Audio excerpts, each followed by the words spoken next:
Hi hello welcome back to ಮಹಾಲಾಗ್ಸ್ ಕನ್ನಡ. ಇವತ್ತು Sunday ಆಗಿರೋದ್ರಿಂದ ನಾನ್ ವೆಜ್ ಮಾಡಬೇಕಂತ ನಾನ್ ವೆಜ್ ರೆಸಿಪಿ ನಿಮ್ಮ ಜೊತೆ ಶೇರ್ ಮಾಡ್ಕೊತಾ ಇದ್ದೀನಿ. ಅಂದರೆ ನಮ್ಮ ಕಡೆ ಹೇಗೆ ಸಾಂಬಾರು ಮಾಡ್ತಾರೆ, ಅಂದರೆ ಚಿಕನ್ ಸಾಂಬಾರು ಹೇಗೆ ಮಾಡ್ತಾರೆ ಅಂತ ತೋರಿಸ್ತಾ ಇದ್ದೀನಿ. ಮೊದಲಿಲ್ಲಿ ನಾನು ಚಿಕನ್ ಕ್ಲೀನ್ ಮಾಡಿ ಇಟ್ಕೊಂಡಿದ್ದೀನಿ.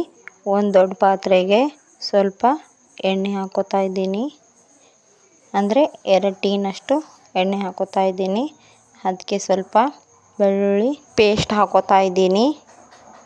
ಅದು ಚೆನ್ನಾಗಿ ಫ್ರೈ ಆದಮೇಲೆ, ಅಂದರೆ ಹಸಿ ವಾಸನೆ ಎಲ್ಲ ಹೋದ್ಮೇಲೆ, ಸ್ವಲ್ಪ ಕಲರ್ ಚೇಂಜ್ ಆದಮೇಲೆ ಚಿಕನ್ ಹಾಕೋತಾ ಇದ್ದೀನಿ.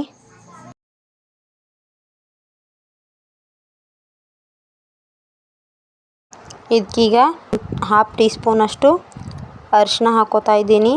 ರುಚಿಗೆ ತಕ್ಕಷ್ಟು ಉಪ್ಪು ಹಾಕೋತಾ ಇದ್ದೀನಿ. ಇವೆರಡು ಹಾಕಿದಾದ್ಮೇಲೆ ಚೆನ್ನಾಗಿ ಒಂದ್ಸರಿ ಮಿಕ್ಸ್ ಮಾಡ್ಕೊಂಡು ಸ್ವಲ್ಪ ಎಣ್ಣೆ ಬಿಡೋವರೆಗೂ ಲಿಡ್ ಕ್ಲೋಸ್ ಮಾಡಿ ಬೇಯಿಸ್ಕೊತಾ ಇದ್ದೀನಿ.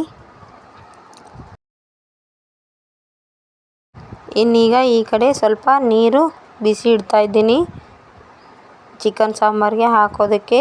ನೋಡ್ತಾ ಇರ್ಬೋದು ನೀವು ಚಿಕನ್ನು ಎಷ್ಟು ಚೆನ್ನಾಗಿ ಎಣ್ಣೆ ಬಿಟ್ಕೊಂಡು ಕುದೀತಾ ಇದೆ ಅಂತ. ಇದಕ್ಕೆ ನೀರು ಹಾಕಿಲ್ಲ, ಆದರೂ ಇಷ್ಟು ಚೆನ್ನಾಗಿ ಎಣ್ಣೆ ಬಿಟ್ಟಿದೆ. ಈ ಕಡೆ ನೋಡ್ಬೋದು ನೀರು ಹೆಸರು ಬಂದವ, ಅಂದ್ರೆ ಈ ಥರ ಕುದಿಯೋಕೆ ಬಂದವ.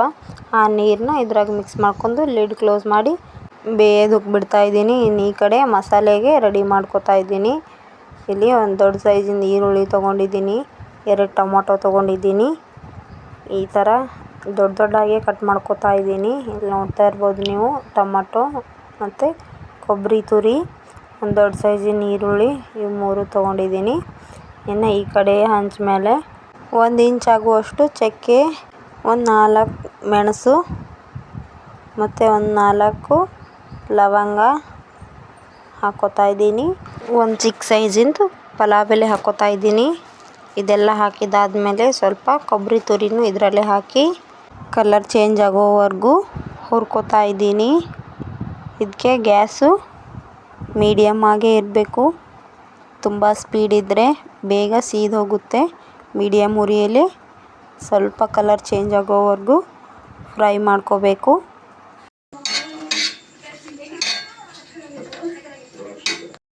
ಇಲ್ಲಿ ನೋಡ್ತಾ ಇರ್ಬೋದು ಕಲರ್ ಚೇಂಜ್ ಆಗಿದೆ. ಇಷ್ಟಾದರೆ ಸಾಕು.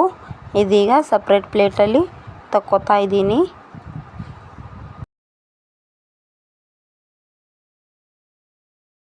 ಇನ್ನು ಅದೇ ಹಂಚಲ್ಲಿ ಆಗಲೇ ಕಟ್ ಮಾಡ್ಕೊಂಡಿರೋ ಈರುಳ್ಳಿ ಹಾಕಿ ಫ್ರೈ ಮಾಡ್ಕೋತಾ ಇದ್ದೀನಿ. ಈ ಈರುಳ್ಳಿನೂ ಸ್ವಲ್ಪ ಮೆತ್ತಗಾಗೋವರೆಗೂ ಫ್ರೈ ಮಾಡ್ಕೋಬೇಕು. ಅದಕ್ಕೆ ಸ್ವಲ್ಪ ಎಣ್ಣೆ ಹಾಕ್ಕೊಂಡು ಈ ಥರ ಕಲರ್ ಚೇಂಜ್ ಆಗೋವರೆಗೂ ಫ್ರೈ ಮಾಡ್ಕೋತಾ ಇದ್ದೀನಿ.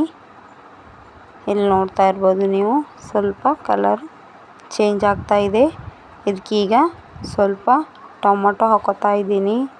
ಆಗಲೇ 2 ಟೊಮೊಟೊ ಕಟ್ ಮಾಡ್ಕೊಂಡು ಇಟ್ಕೊಂಡಿದ್ನಲ್ಲ, ಅವೇ ಟೊಮೊಟೊ ಇದರಲ್ಲಿ ಹಾಕ್ತಾ ಇದ್ದೀನಿ. ಹಾಕಿ ಸ್ವಲ್ಪ ಟೊಮೊಟೊ ಮೆತ್ತಗಾಗೋವರೆಗೂ ಫ್ರೈ ಮಾಡ್ಕೋತಾ ಇದ್ದೀನಿ.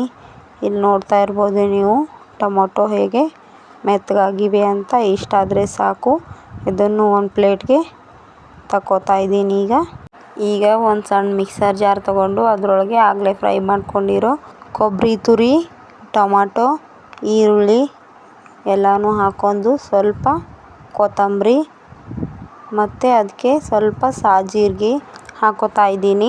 ಸಾಜೀರಿಗೆ ಕೊಬ್ಬರಿ ತುರಿಲೇ ಬೇಕಿದ್ದರೆ ಫ್ರೈ ಮಾಡ್ಕೋಬೋದು. ನಾನು ಮೇಲ್ಗಡೆ ಹಾಕೋತಾ ಇದ್ದೀನಿ. ಇಲ್ಲಿ ನೋಡ್ತಾ ಇರ್ಬೋದು ನೀವು ಇಷ್ಟಾದರೆ ಸಾಕು. ಈಗ ಇದು ರೆಡಿಯಾಗಿದೆ. ಈ ಕಡೆ ಚಿಕನ್ ಕೂಡ ಬೆಂದಿದೆ. ಈಗ ಮಸಾಲೆ ಎಲ್ಲ ಹಾಕ್ತಾ ಇದ್ದೀನಿ. ಮಸಾಲೆ ಎಲ್ಲ ಹಾಕಿಬಿಟ್ಟು 2 ಸ್ಪೂನ್ ಖಾರ ಮತ್ತು ಸ್ವಲ್ಪ ಕೊತ್ತಂಬರಿ ಹಾಕಿ ಒಂದು ಸಾರಿ ಮಿಕ್ಸ್ ಮಾಡಿಕೊಂಡು ಲಿಡ್ ಕ್ಲೋಸ್ ಮಾಡಿ ಸ್ವಲ್ಪ ಬೇಯೋದಕ್ಕೆ ಬಿಡ್ತಾಯಿದ್ದೀನಿ. ಖಾರ ಎಲ್ಲ ಸ್ವಲ್ಪ ಚೆನ್ನಾಗಿ ಬೆಂದು ಎಣ್ಣೆ ಬಿಟ್ಟರೆ ಟೇಸ್ಟು ತುಂಬ ಚೆನ್ನಾಗಿರುತ್ತೆ. ಸ್ವಲ್ಪ ಗಟ್ಟಿ ಅನ್ನಿಸ್ತಾಯಿತ್ತು, ಆಗಲೇ ಬಿಸಿ ಮಾಡಿರೋ ನೀರಿತ್ತಲ್ಲ ಅದೇ ಸ್ವಲ್ಪ ಹಾಕಿ ಲಿಡ್ ಕ್ಲೋಸ್ ಮಾಡಿದೆ. ಇಲ್ಲಿ ನೋಡ್ತಾ ಇರ್ಬೋದು ನೀವು ಎಷ್ಟು ಚೆನ್ನಾಗಿ ಕುದೀತಾ ಇದೆ ಅಂತ. ಇದಕ್ಕೀಗ ಚಿಕನ್ ಮಸಾಲೆ ಆ್ಯಡ್ ಮಾಡಿ ಇನ್ನೊಂದು ಸ್ವಲ್ಪ ಲಿಡ್ ಕ್ಲೋಸ್ ಮಾಡಿಬಿಟ್ಟೆ. ಈಗ ನೋಡಿ ಚಿಕನ್ ಸಾಂಬಾರು ರೆಡಿನೇ ಆಯಿತು. ಇಲ್ಲಿ ನೋಡ್ತಾ ಇರ್ಬೋದು ನೀವು ಎಷ್ಟು ಚೆನ್ನಾಗಿ ಕಾಣಿಸ್ತಾ ಇದೆ.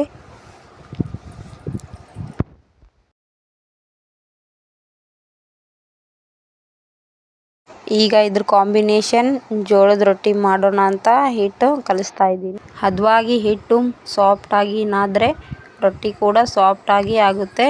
ಅದಕ್ಕೆ ನಾನು ಸ್ವಲ್ಪ ಜಿಗಿ ಹಾಕ್ಕೊಂಡು ಸಾಫ್ಟಾಗಿ ಹಿಟ್ಟು ನಾದ್ಕೊತಾ ಇದ್ದೀನಿ. ನಾದ್ಕೊಂಡು ಈಗ ರೊಟ್ಟಿ ಬಡಿತಾ ಇದ್ದೀನಿ.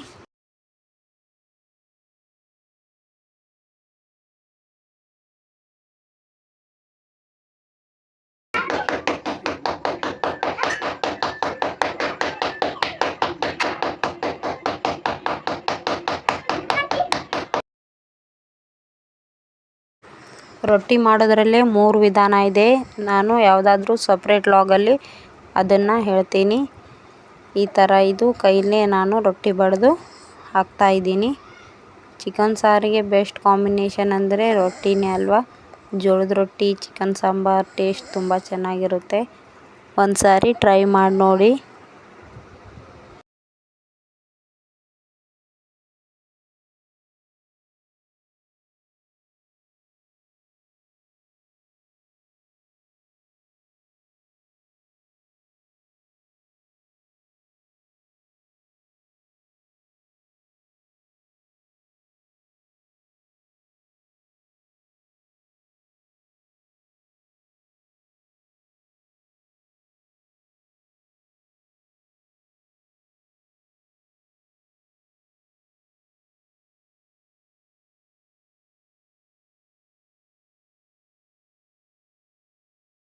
ಇನ್ನೆಲ್ಲರೂ ಊಟ ಎಲ್ಲ ಮುಗಿಸ್ಕೊಂಡು ಹೊರಗಡೆ ಹೋಗೋಣ ಅಂತ ರೆಡಿ ಆದ್ವಿ. ನಾವಿವತ್ತು ಬಂದೀವಿ ಮೂವಿ ನೋಡೋಕೆ. ಇಲ್ಲಿ ನೋಡ್ತಾ ಇರ್ಬೋದು ನೀವು, ಇವತ್ತು ಸಂಡೇ ಆಗಿರೋದ್ರಿಂದ ಎಷ್ಟೊಂದು ರಶ್ ಇದೆ ಅಂತ. ಇಲ್ಲಿ ನೋಡಿ ನನ್ನ ಮಗ LED ಪ್ಲೇ ಆಗ್ತಿರೋದು ನೋಡ್ತಾ ನಿಂತಿದ್ದಾನೆ. ಬಂದು ಇನ್ನೂ ಹೊರಗಡೆನೇ ನಿಂತಿದ್ದೀವಿ. ಒಳಗಡೆ ಎಲ್ಲ ಕ್ಲೀನಿಂಗ್ ನಡೀತಾ ಇತ್ತು. ಅದಕ್ಕೋಸ್ಕರ 10 ನಿಮಿಷ ವೇಟ್ ಮಾಡ್ತಾ ಇದ್ವಿ. ಈಗ ಒಳಗಡೆ ಹೋಗಿ ಸೀಟ್ ನಂಬರ್ ಹುಡುಕ್ತಾ ಇದ್ದಾರೆ ನೋಡ್ರಿ ಇವರು. ಇನ್ನು ಈ ಮಕ್ಕಳೆಲ್ಲ ಏನು ಹೇಳ್ತಾರ ಅಂತ ಕೇಳಂಬರ್ರಿ. ಎಲ್ಲಿ ಬಂದಿದ್ದಪ್ಪ ನೀ?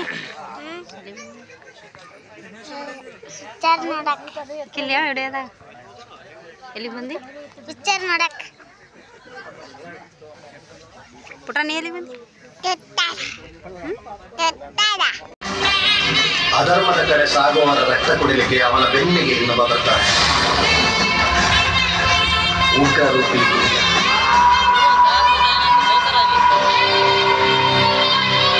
ಈ ಎಲ್ಲ ಜನಗಳು ಬಂದು ನೆಲೆಸಿದ್ದು ಈ ಪುಣ್ಯ ಮಣ್ಣಿನಲ್ಲಿ. ಇದಕ್ಕೆ ಸಾವಿರಾರು ವರ್ಷಗಳ ಹಿಂದೆ ಇದ್ದ ಮೂಲ ಹೆಸರು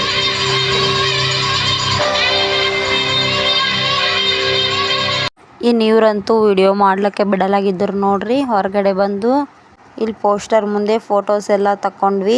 ಇವತ್ತಿನ ದಿನ ಹೀಗಿತ್ತು ನೋಡ್ರಿ ನಮ್ಮದು. ಈ ಮಕ್ಕಳಂತೂ ಫುಲ್ ಖುಷಿ ಪಟ್ಟರು ಮೂವಿ ನೋಡಿ. ಹಾಗೆ ಸ್ವಲ್ಪ ಹೆದರ್ತಾ ಇದ್ರು ಕೂಡ. ಈ ವಿಡಿಯೋ ಏನಾದರೂ ನಿಮಗೆ ಇಷ್ಟ ಆದ್ರೆ ಪ್ಲೀಸ್ ಲೈಕ್ ಮಾಡಿರಿ, ಶೇರ್ ಮಾಡಿರಿ, ಸಬ್ಸ್ಕ್ರೈಬ್ ಮಾಡಿರಿ. Thank you for watching.